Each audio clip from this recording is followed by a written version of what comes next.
Hola queridos amigos, les damos la bienvenida a este su programa No tengas miedo.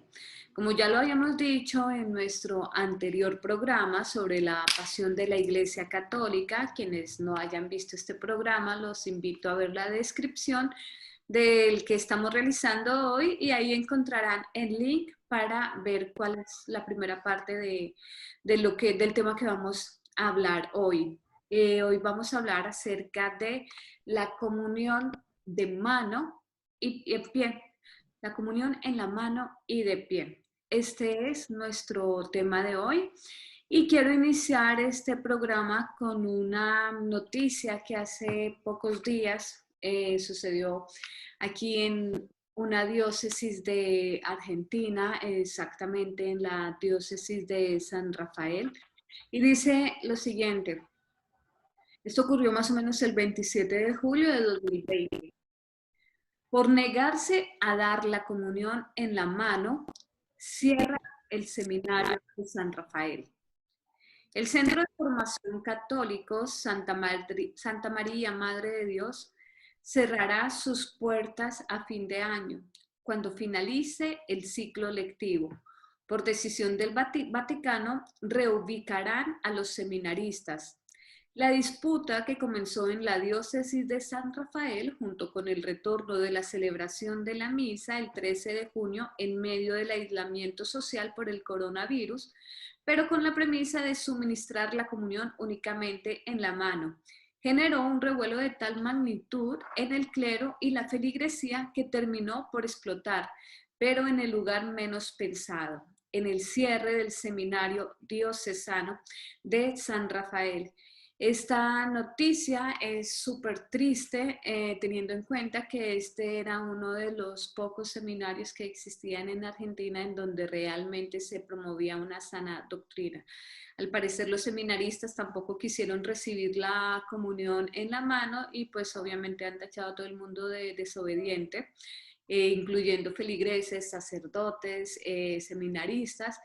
Y también hace pocos días un sacerdote recomendó recibir la comunión, pero pues más o menos como con un corporal, en un pañuelito y que después este fuera lavado con agua bendita y tampoco lo quiso aceptar el obispo, dijo que tenían que obedecer y recibir la comunión exactamente en la mano, o sea, como si esto fuera la mayor palabra y como si esto fuera una forma de darle gloria a Dios. Y pues hoy en No Tengan Miedo vamos a hablarles acerca de esto, de lo que realmente representa el recibir la comunión en la mano. Vamos a darle la bienvenida a Mauricio Osaeta. Ustedes ya saben, Mauricio es investigador de profecías bíblicas y marianas. Gracias, Mauricio, por estar aquí una vez más en este programa No Tengas Miedo.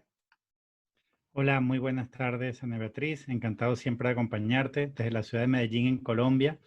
Muy triste la noticia que nos compartiste y me recuerda a eso uno de los fragmentos que leímos en el programa anterior de la profecía de San Francisco de Asís, que decía: aquellos que preserven su fervor y se adhieran a la virtud con amor y celo por la verdad, han de sufrir injurias y persecuciones, serán considerados como rebeldes y cismáticos. Esto es lo que les pasó a estos fieles seminaristas, ¿no? Por permanecer fieles en la virtud, en la verdad y en su celo por el Evangelio y por amor a Cristo, pues están siendo perseguidos. Y esto se está repitiendo cada vez más en muchas partes del mundo. Y todo esto demuestra también parte de lo que hablábamos en el programa anterior, y es que ya se está viviendo la pasión de la Iglesia Católica. Así es. Creo que hay muchas personas, incluyendo sacerdotes y obispos, que desafortunadamente aún no conocen cuáles son las razones y por qué es pecado comulgar en la mano. Lo primero que quiero aclarar es que comulgar en la mano sí es un pecado, es un sacrilegio, está advertido en muchas profecías privadas, pero lo vamos a demostrar también bíblicamente.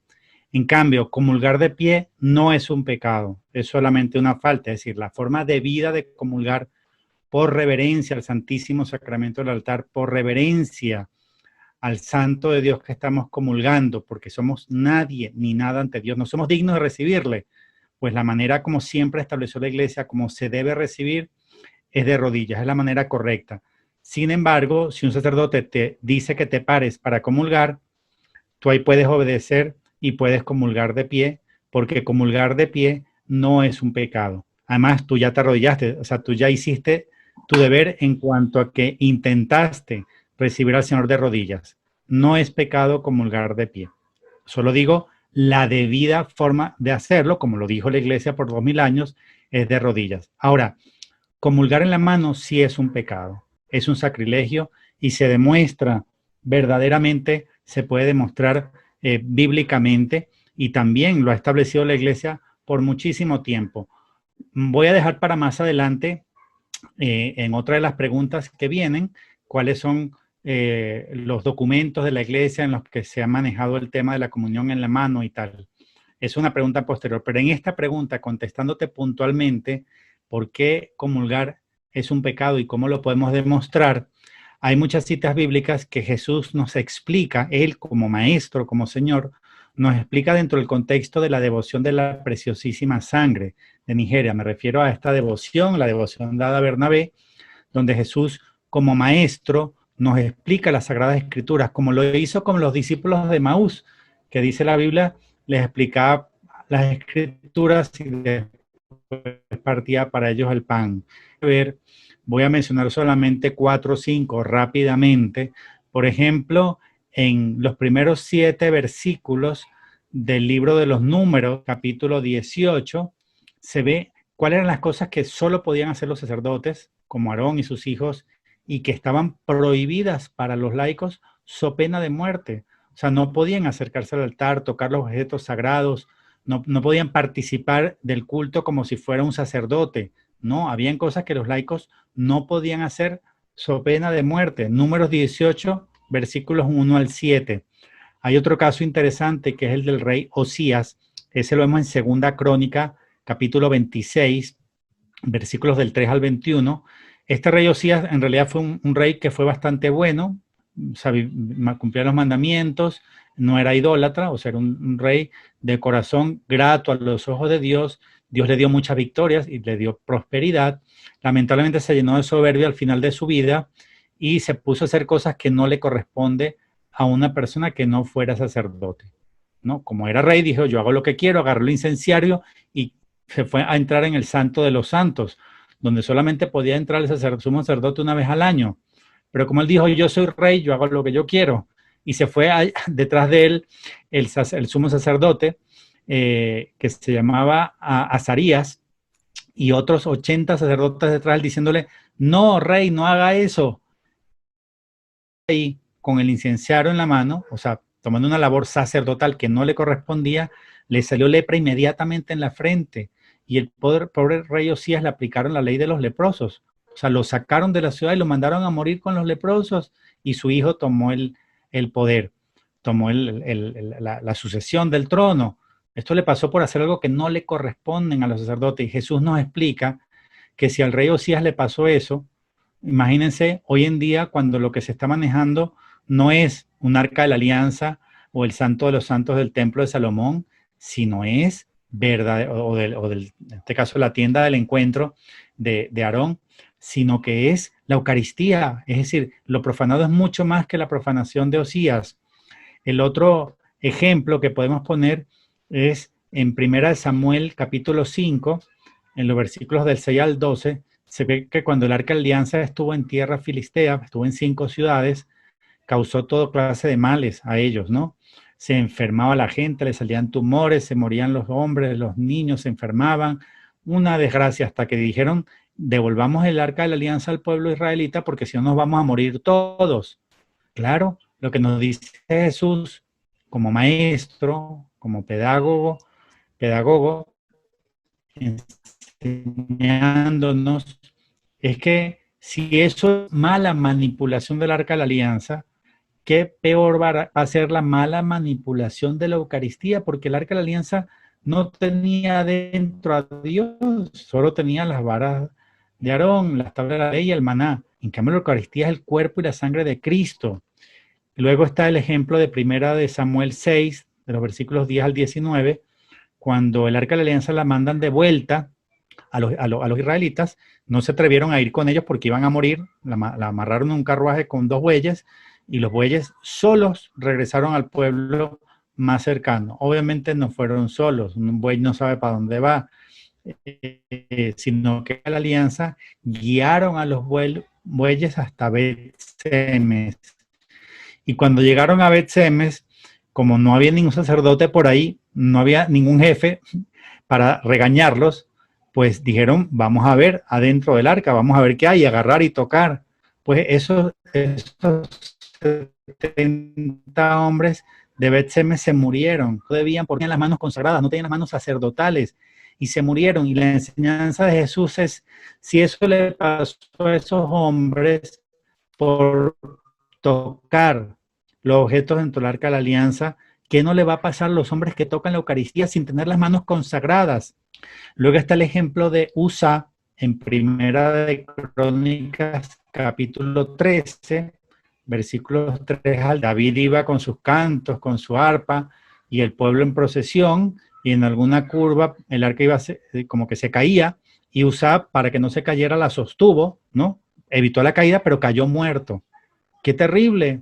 Así tuvo que aprender. Eso tuvo que ser para que David entendiera que el arca de la alianza solo podía ser llevada por sacerdotes.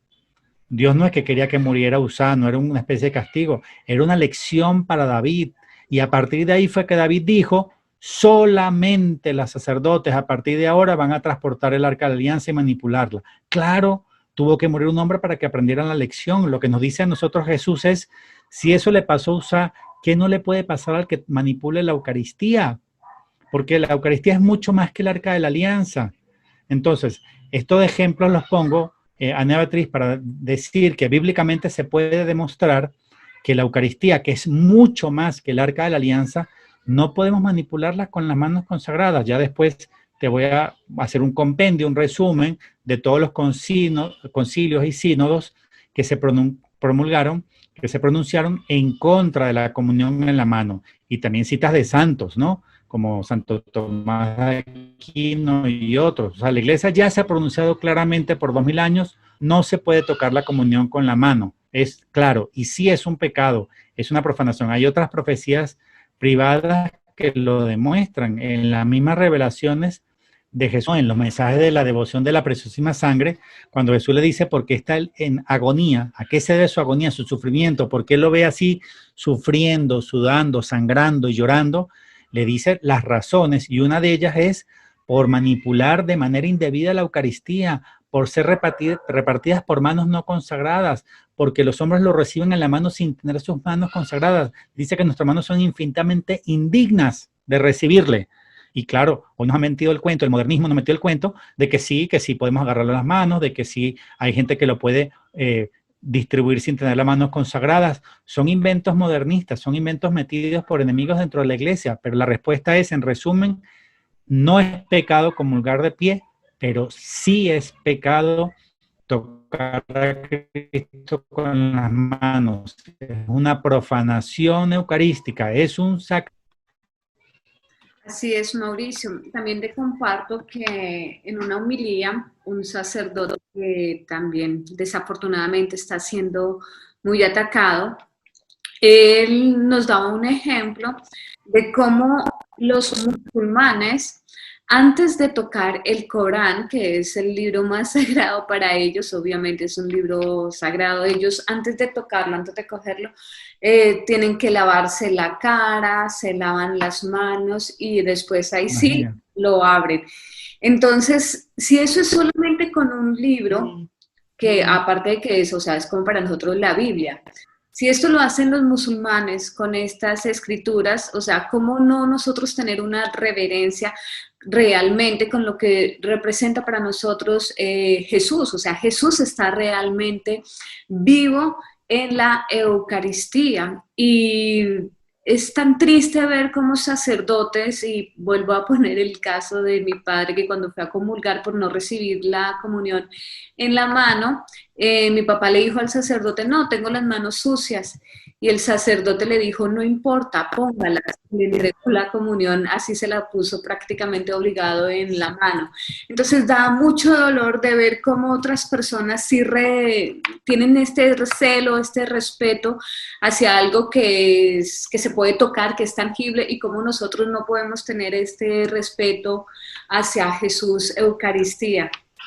Pero bueno, Mauricio, nos has prometido también hablar acerca de qué dice la Iglesia Católica sobre cómo se debe comulgar, especialmente qué ha dicho en los concilios, en los sínodos, en las encíclicas papales, y qué dicen también los santos de la Iglesia.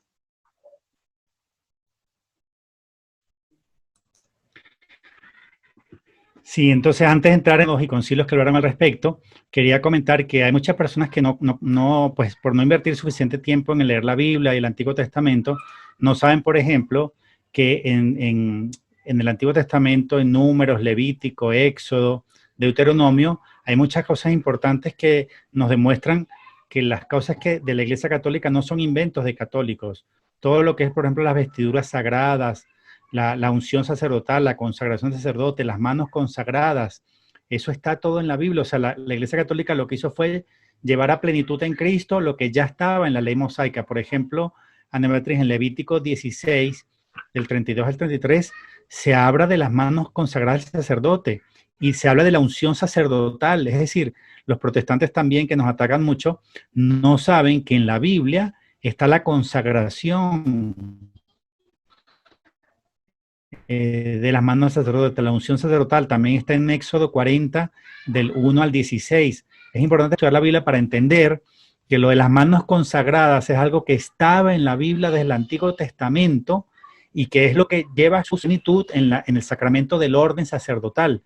Hay un mensaje importante de la presión a sangre donde donde la Santísima Virgen María nos explica esto importante que voy a decir. Para que Jesús haya podido encarnarse en el mundo hacía falta un vientre purísimo y virginal, el vientre de la Santísima Virgen María. Si no hubiera visto ese vientre inmaculado, no hubiera podido encarnarse el Hijo de Dios. Entonces ahí Dios Padre manda el Espíritu Santo, que obra el mayor de los milagros, que es la encarnación del Hijo de Dios en el vientre inmaculado de María. Lo que explica esta revelación, mira qué interesante, Ana Beatriz, es que eso ocurre en la Santa Misa. Ocurre exactamente lo mismo. Dios Padre manda el Espíritu Santo y a través de las manos consagra el sacerdote, se encarna el Hijo de Dios en ese pedazo de pan. ¿Sabes qué representa las manos sacerdotales en la consagración de la Santa Misa? Representa el vientre de la Santísima Virgen María. O sea, el vientre inmaculado de María está representando en las manos inmaculadas del sacerdote. Él puede ser un pecador y él puede estar inclusive en pecado mortal y puede consagrar. ¿Por qué? Porque aunque sea pecador, y todos lo somos, y aunque estuviera en pecado mortal, sus manos son inmaculadas y por eso se puede llevar a cabo en la Santa Misa el mismo misterio de la encarnación del Hijo de Dios, que se repite de otra manera en la Santa Misa, pero a través del mismo misterio. Hace falta algo inmaculado, son las manos consagradas del sacerdote. Por eso hay que entender lo que valen las manos de un sacerdote, Ana Beatriz, es impresionante. Y por eso hay que entender que solo ellas son inmaculadas y pueden tocar el cuerpo santísimo de Cristo. Ahora, tu pregunta fue, ¿qué ha dicho la Iglesia Católica con respecto a la comunión en la mano? Así es. Entonces, yo voy a hacer un screen share para compartir una pequeñita presentación que preparé aquí con unas poquitas láminas para explicar un poco durante los primeros 2000 años de la Iglesia Católica, es decir, antes de que se infiltrara el comunismo y la masonería eclesiástica, y antes de que nos invadiera la fe protestante, por 2000 años la Iglesia Católica dijo, no se puede comulgar en la mano. Comencemos, por ejemplo, con el Concilio de Zaragoza, en el año 380. Ordenó la excomunión a quien reciba la Sagrada Comunión en la mano. En el Sínodo de Roma, año 404, celebrado bajo el Papa Inocencio, se impuso la comunión en la lengua. El Papa San León el Grande, en su Sermón V, el Santísimo Sacramento debe recibirse en la lengua. El Sínodo de Rouen, del 649 al 653, prohíbe la comunión en la mano. Y después el Concilio de Trento, que fue de 1545 al 1563, que fue de carácter dogmático, mantuvo las mismas prohibiciones, es decir, mantuvo la prohibición de agarrar el Señor en la mano. Entonces, la Iglesia no se equivocó, Ana Beatriz. Si la Iglesia dijo por tantos siglos que no se puede comulgar en la mano, la Iglesia infaliblemente estaba diciéndonos la verdad. No se puede. Inclusive hay mucha gente hoy que repite, porque hoy en día se repiten mucho las cosas como loros sin validar, o porque otro la dijo, porque le leí un mensaje de WhatsApp. Hay mucha gente que dice, no, es que en el Concilio Vaticano II se permitió la comunión en la mano. No, no es verdad. No lo sigamos repitiendo. Si alguien lo quiere afirmar, tiene que demostrarlo. Si alguien lo afirma, tiene que mostrar el documento del Concilio Vaticano II donde dice que se puede comulgar en la mano. No existe. Hagan la investigación. El Concilio Vaticano II no permitió la comunión en la mano. Eso vino después y lo voy a explicar después. Entonces, en resumen, la Iglesia unánimemente siempre dijo a Ana Beatriz, no se puede comulgar en la mano, solamente en la boca. Algunos santos se pronunciaron al respecto. Sí, yo solo voy a decir unos pocos, voy a mencionar solamente 3. Por ejemplo, en Dominice Sene, dijo San Juan Pablo II, el tocar las sagradas especies, su distribución con las propias manos, es un privilegio de ordenados. Y San Francisco de Asís, en la carta 29 o 29 a los fieles, dice, solo ellos, los sacerdotes, deben administrarlo y no otros. Y muy importante lo que dijo Santo Tomás de Aquino en la Suma Teologal, ¿no? Dice así un fragmento, vamos a ver si lo logro poner. Dice, la distribución del cuerpo de Cristo pertenece al sacerdote por 3 razones. Primero, porque él consagra in persona Christi. Pero así como Cristo consagró su cuerpo en la cena, también él lo dio a otros para que participaran de él. Consecuentemente, así como la consagración del cuerpo de Cristo pertenece al sacerdote, del mismo modo su distribución también le corresponde a él. En segundo lugar, porque el sacerdote es el intermediario establecido entre Dios y el pueblo, por lo cual, asimismo, como le pertenece ofrecer los dones del pueblo a Dios, también le pertenece a él dispensar al pueblo los dones consagrados. Y tercero, porque en virtud de la reverencia debida a este sacramento, nada lo toca sino las cosas consagradas. Por eso, para tocar este sacramento se consagran también el corporal, el cáliz, así como las manos del sacerdote. Eso es la Suma Teologal, volumen 3, capítulo 82. Entonces, ¿qué es lo que nos está diciendo Santo Tomás de Aquino? Solamente lo consagrado, que son las manos del sacerdote, el cáliz y el corporal. Más nada lo puede tocar. ¿Cuándo están consagradas las manos del sacerdote? Cuando el obispo, un obispo verdadero con sucesión apostólica, impone las manos sobre el sacerdote y establece o lleva a cabo el sacramento del orden sacerdotal, que sabemos que se establece en 3 grados, diaconal, presbiterial y episcopal. En todos esos grados se establece el sacramento del orden y un diácono debidamente ordenado episcopalmente como diácono sí puede distribuir la comunión. Obviamente el presbítero y obviamente el obispo. Pero aparte de ello, no, lo fue muy claro Santo Tomás de Aquino y él lo establece muy claro las razones del por qué no puede una persona no consagrada tocar el cuerpo de Cristo. El padre Carlos Cancelado decía justamente en una conferencia que a los sacerdotes les debería doler tanto que una persona tocara con sus manos, una persona no consagrada que tocara con sus manos a Jesús en Eucaristía, les debería doler tanto como a un esposo le duele que le manoseen a su esposa, porque realmente la consagración es lo único que prácticamente digna a la persona de tocar a Jesús en la Eucaristía. Mauricio. Qué buen ejemplo, qué buen comentario, Ana Beatriz. Excelente aporte de este sacerdote. Es exactamente así. Así es. ¿Sirve entonces como alternativa, Mauricio, hacer la comunión espiritual? Porque O sea, es la situación de muchas personas en este momento, no solamente en Colombia, sino en todo el mundo, en donde prácticamente hay una orden que se dé la comunión solamente en la mano. Entonces, las personas no saben qué hacer, no saben si ir, pasar como, a comulgarle en la mano, recibirlo, o no pasar a comulgar y hacer una comunión espiritual, o también algunos sacerdotes recomiendan tener el corporal. ¿Tú qué nos recomiendas?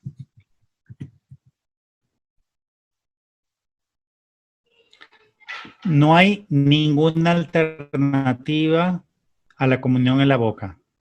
Me refiero físicamente hablando.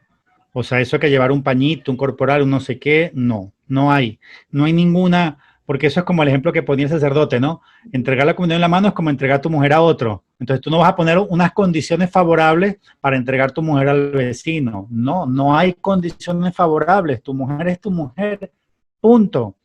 Entonces, no hay alternativa para la comunión en la boca. No la hay. Quiero decir, no hay una alternativa físicamente hablando. Entonces, si el sacerdote no te quiere dar la comunión en la boca, lo que uno tiene que hacer es regresar al asiento y hacer la comunión espiritual. ¿Por qué? Porque es mucho más provechoso para el alma una comunión espiritual hecha con verdadero fervor y devoción, porque Cristo verdaderamente viene a ti en la comunión espiritual y tú lo alabas y lo adoras un ratito por haber venido a ti, le está dando gloria a Dios y está dando un buen ejemplo a los demás. Yo no estoy dispuesto a flagelar a Cristo. Yo no estoy dispuesto a lacerar su espalda ya destrozada. Está dando un ejemplo, está dando testimonio, estás defendiendo a Cristo y Cristo viene gozoso a tu alma a morar en ti por haber tenido ese acto de valentía de no haberlo acogido con las manos.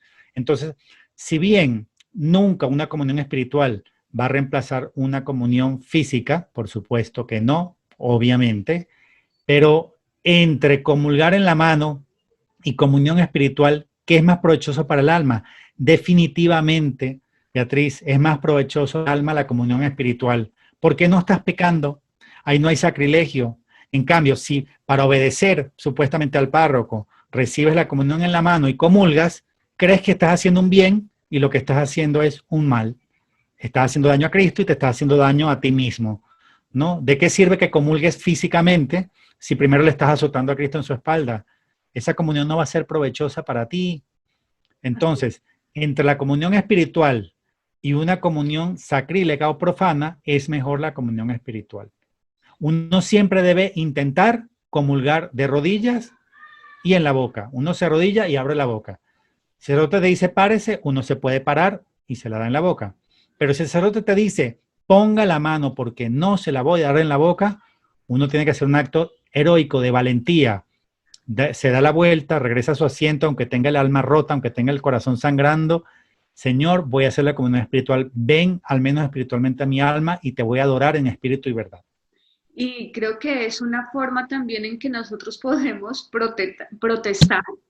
Y creería también que los sacerdotes, los obispos, al ver que nadie va a pasar a comulgar, sino que todos lo van a recibir espiritualmente, creo que van a tener que considerar esa opción de recibirla, de darla solamente en la mano, porque pues varios especialistas en el tema han hecho investigaciones y no hay ningún peligro en este momento con la pandemia de recibir a Jesús en la boca realmente. Entonces creo que esa no es la excusa. Mauricio, ¿qué consecuencias tiene comulgar en la mano para las personas que lo hacen y para la iglesia? Por supuesto, es mucho más peligroso. Las manos tienen más riesgo de contagio por cargar virus, pero aparte de eso, qué importante que lo mencionas por lo siguiente. Pensar que una persona se puede contagiar de un virus por la comunión es haber perdido la fe, Ana Beatriz, porque Cristo es la vida. Él es la resurrección y la vida. Cristo no puede traer la muerte porque Él es la vida. O sea, una ofensa horrorosa a Dios y es demostrar que se perdió la fe. Jesucristo, Él es la vida, Él es la resurrección y la vida. El que comulga solo puede recibir la vida. El que comulga obviamente en estado de gracia, no en pecado mortal. Pero el que comulga en estado de gracia está comiendo la vida, está alimentándose de la vida que es Cristo. ¿Cómo puede pensar una persona que la vida que es Cristo va a transmitir la muerte? Eso es, Ana Beatriz, haber perdido la fe. Así es, tienes totalmente la razón. Bueno, otra cosa que también quería aclarar y es que al no recibir a Jesús en la mano evitamos también que se cometan muchos sacrilegios. Creo que varias personas lo saben, que los satánicos, como ellos sí creen que Jesús está realmente vivo en la Eucaristía, ellos pagan hasta $300 por una hostia consagrada. Entonces en estos los estamos poniendo en bandeja de plata para que hagan cualquier cantidad de sacrilegios. Hay personas que ni la reciben, la meten al bolsillo y empiezan a repartir esto como si fuera una galletita y no, no es así. Para la iglesia, Mauricio, ¿qué consecuencias trae?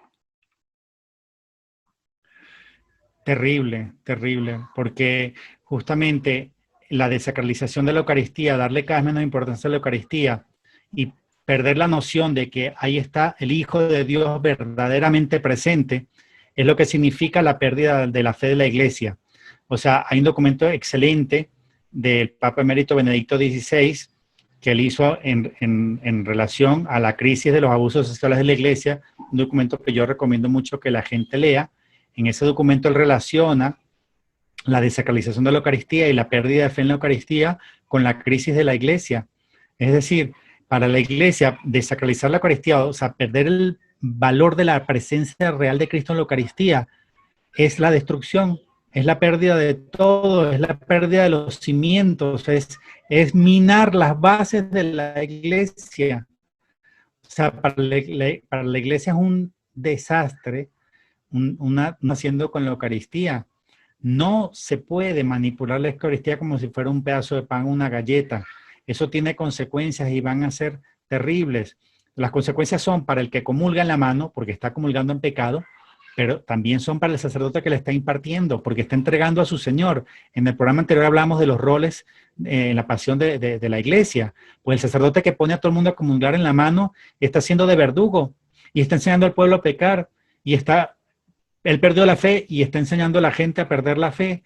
Imagínate la responsabilidad que tiene un sacerdote que pone a los demás a comulgar en la mano y que entrega la comunión en la mano y que obliga a la comunión en la mano. Además está desobedeciendo a la iglesia, porque voy a continuación a demostrar que en la iglesia, según el Código de Derecho Canónico y según el documento titulado Redemptionis Sacramentum, no se puede obligar a la persona a comulgar en la mano. Es decir, la iglesia establece, siempre ha establecido, que el arco, me refiero a la iglesia posconciliar, tiene el derecho de pedir la comunión en la boca. No se puede exigir a la persona comulgar en la mano. Y hoy en día los sacerdotes lo están haciendo. Es un abuso de poder, es un abuso de autoridad. Las consecuencias son terribles. Ya las vamos a vivir, las vamos a sufrir todos. Parte de la pasión de la iglesia se debe a la profanación eucarística. Así es. Mauricio, ¿qué piensas de los ministros extraordinarios, que hoy en día son más ordinarios que extraordinarios? Bueno, entonces para responder esa pregunta voy a entrar de lleno entonces en lo que establece hoy en día la Iglesia Católica con respecto a los ministros extraordinarios y a la comunión en la mano. Para mostrar eso tengo que volver a compartir la pantalla, Ana Beatriz, porque tengo que mostrar un pequeño resumen que preparé al respecto. Dale. Y te pido que me avises, por favor, cuando puedas ver mi pantalla. Ok, ya la podemos ver. Ok, antes habíamos demostrado una recopilación de sínodos y concilios donde se dijo que no se puede comulgar en la mano.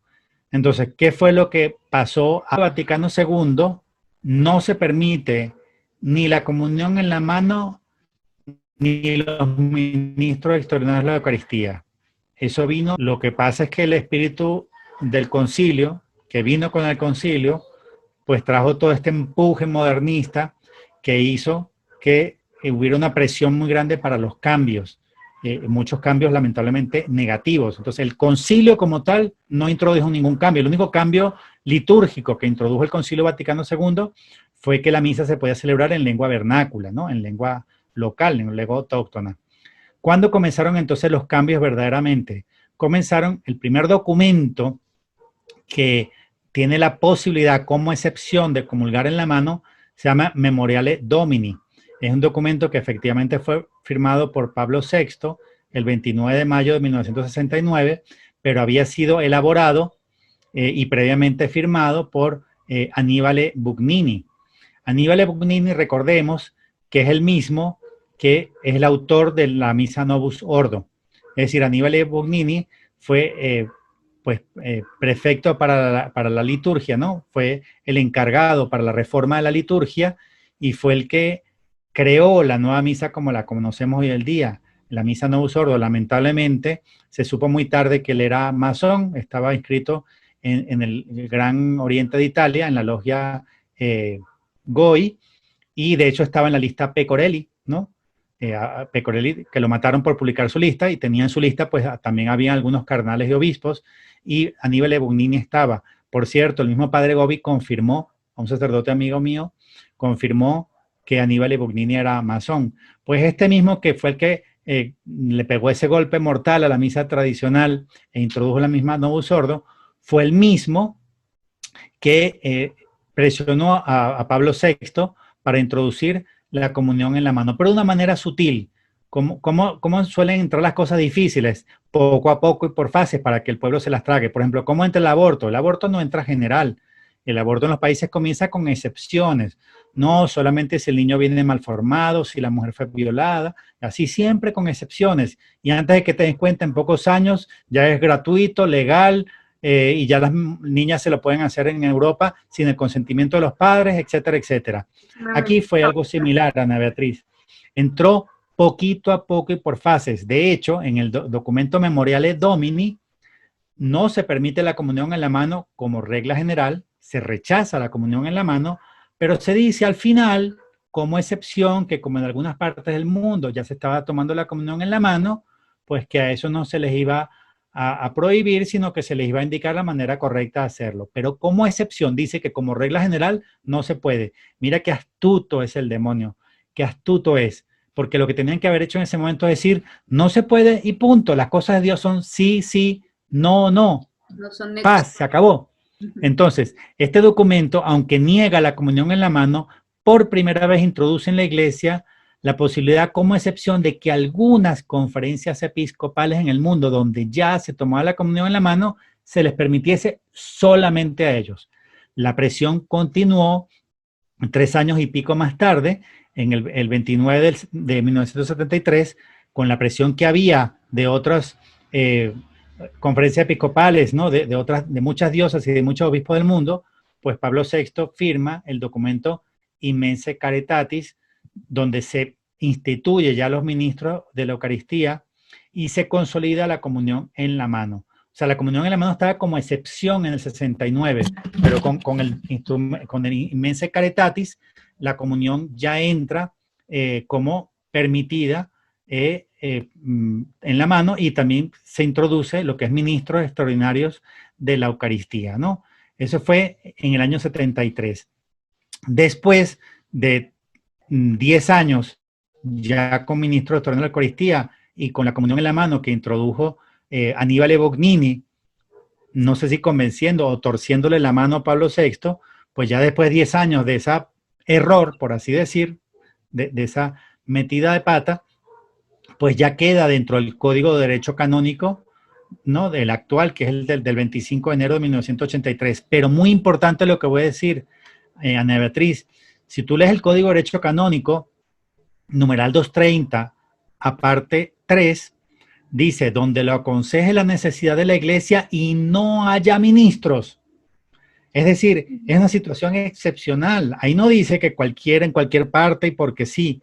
No, donde lo aconseje la necesidad y no haya ministros, donde no haya sacerdotes. Y mira lo que dice la nota asociada. La voy a leer porque es muy importante. Está en la parte de abajo de la presentación, de la lámina. Dice así la nota. El punto 3 o la parte 3 requiere para la licitud el caso de necesidad y la carencia de clérigos.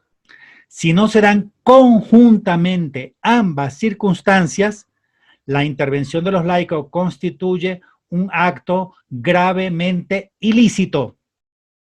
Con este punto que está en el Código de Derecho Canónico vigente actual, yo te puedo demostrar, Ana Beatriz, que lo que se hace hoy en día en las iglesias es gravemente ilícito, y no porque lo diga yo, sino porque lo establece el Código de Derecho Canónico, que dice que si no está la necesidad imperiosa y la carencia de clérigos, es un acto gravemente ilícito. Quiere decir que cuando el sacerdote está aquí dando la comunión y al mismo tiempo están unos ministros de Eucaristía dando la comunión por allá, es un acto gravemente ilícito, porque ahí no se da la condición que establece el Código de Derecho Canónico, que es la carencia de clérigos. Si ahí está el sacerdote, Ana Beatriz, yo he estado en misas donde el sacerdote se sienta, al momento de la comunión, se sienta y manda solamente a los ministros, o peor, a veces a los acólitos. ¿No ves que se está violando el Código de Derecho Canónico, que dice que es gravemente ilícito si no se dan las dos condiciones? Quiere decir que hoy en día no se está cumpliendo el Código de Derecho Canónico. Así que sí es nuestro deber, Ana Cecilia, y por eso te agradezco tanto el haber hecho este programa, para dar a entender a la gente que si tenemos que estudiar el Código de Derecho Canónico e informarnos bien, porque si no comenzamos a hacer actos gravemente ilícitos sin saberlo. Y termino esta lámina recordando que hay un documento importantísimo que se llama Redemptionis Sacramentum del Papa Juan Pablo II, y también por la persona encargada del tema de los sacramentos, que en ese momento se llamaba Francis Arinze, donde se establece las condiciones para la Eucaristía, y ahí se establecen tres cosas que hoy en día no se cumplen, Ana Beatriz, y qué bueno que me permitas en tu programa dejarlo bien claro. Según ese documento, Redemptionis Sacramentum, del 25 de marzo de 2004, no se puede negar los sacramentos a los fieles, hoy en día se le niegan. No se puede negar la comunión en la boca. Dice claramente que el fiel tiene el derecho de decidir si la quiere recibir en la boca, y no se le puede negar, dice el documento. Y lo tercero que dice es que no se le puede negar al fiel la comunión de rodillas si así la quiere recibir. Pues hoy en día este documento es casi como si lo hubieran tirado a la basura. Está violado de principio a fin, porque hoy en día se niegan los sacramentos, se niega la comunión en la boca y se niega la comunión de rodillas. Entonces la gente por ignorancia no está exigiendo sus derechos. Es un derecho que nos otorga la Iglesia, Ana Beatriz. Comulgar en la boca y de rodillas es un derecho que la Iglesia nos da. Exijámoslo entonces. Y los sacerdotes, que tampoco sean muchos preocupados por conocer el Código de Derecho Canónico y esta instrucción, Redemptionis Sacramentum, piensan que hacen bien negando la comunión en la boca o negándola de rodillas, cuando están infringiendo, están contraveniendo su Iglesia Católica, ante comprender, entender y dar a conocer estas cosas. Así es. ¿Qué podemos hacer entonces, Mauricio, nosotros como católicos, pues que obviamente estamos en contra de recibir la comunión en la mano? O sea, ¿hay otra forma de manifestarnos, obviamente, aparte de la comunión espiritual? Nosotros, y lo ato también a lo que decíamos en el programa anterior sobre la pasión de la Iglesia, es importante que entendamos que estamos viendo la pasión de la Iglesia y que tenemos que tomar un rol que nos lleve a la salvación, que nos lleve a la vida eterna y que nos lleve a sentirnos bien con Dios en el día de nuestro juicio particular o juicio final. Nosotros no podemos tomar un rol de verdugos, no podemos tomar el rol de los romanos. Cuando la gente hace la fila para comulgar en la mano, no se da cuenta que está haciendo la fila para azotar la espalda destrozada de Cristo y su madre retorciéndose de dolor. Hay profecías privadas, Ana Beatriz, donde muestran que cuando tú vas a comulgar de pie y en la mano, tu ángel de la guarda se queda llorando en tu puesto y te acompaña un demonio que va pegando brinquitos de alegría, de felicidad, diciendo, ahí va otro a agarrar a su Señor con sus manos infinitamente impuras e indignas. Cuando comulgamos en la mano, nuestro ángel de la guarda llora, María se retuerce de dolor y el demonio da brinquitos de alegría, va celebrando otra profanación eucarística. Entonces, para responder a tu pregunta, ¿Qué tenemos que hacer nosotros ante la pasión de Cristo? Tomar el rol de defensor de Cristo, de consolador de Cristo, tomar el rol de los que están dispuestos a sufrir la pasión y acompañarlo hasta los pies de la cruz. Enseñar a nuestros hermanos que no se puede comulgar en la mano, que es un sacrilegio, una profanación eucarística. Enseñarle también a los sacerdotes, enseñarles el código de derecho canónico, la instrucción, redención y sacramentum, explicarles las cosas que tal vez no las conocen, pues explicárselas amorosamente a nuestros sacerdotes para que las conozcan y no sigan haciendo de traidores, de Judas o de verdugos. O sea, nuestro rol es el defender a Cristo. Ana Beatriz, y con esto ya cierro.